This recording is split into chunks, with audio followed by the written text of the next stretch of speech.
madaxweynaha dawladda Puntland Siciid Cabdullaahi Dani ayaa maalintii labaad ka qayb galaya shirweynaha horumarinta waxbarashada Puntland oo maalintii labaad ka socda xarunta hoteelka caanka ee Martisoor madaxweyne Siciid Cabdullaahi Dani waxa uu goobjoog shalay iyo maanta uu ahaa warbixinaha kala duwan ee wasaaradda waxbarashada dawladda Puntland ay soo gudbisay oo ku saabsan waxyaabaha la qabtay waxyaabaha socda iyo kuwa qorsheysan in mustaqbalka dhow la qabto iyo sidii loo tayeyn lahaa loona sii horumarin lahaa waxbarashada Puntland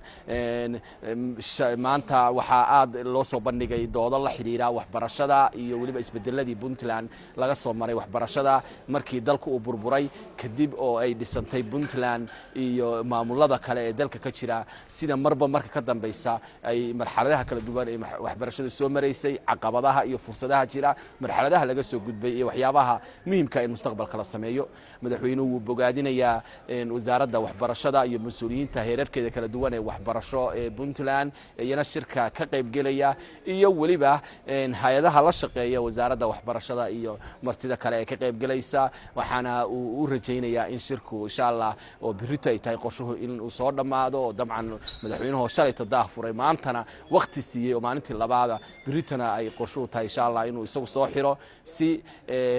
mustaqbalka dhowna shirkaasi miro dhalkiisu u noqdo mid ay ka soo baxaan waxyaabo lagu tayeeyo lagu horumariyo waxbarashada Puntland waxbarashadu meel sare ayay uga jirtaa waxyaabaha lagu guuleystay tan iyo markii Puntland la dhisay waxa la ogsoon yahay in horumar wanaagsan laga sameeyay waxbarashada dugsiyada ay kala heerarkooda kala duwan kuwa heer jaamacadeed shahaadooyinka iyo waliba khibradda iyo aqoonta ardaydii tan iyo Puntland markii la dhisay waxbaratay ayaa dalka ka shaqeeya madax mas'uuliyiin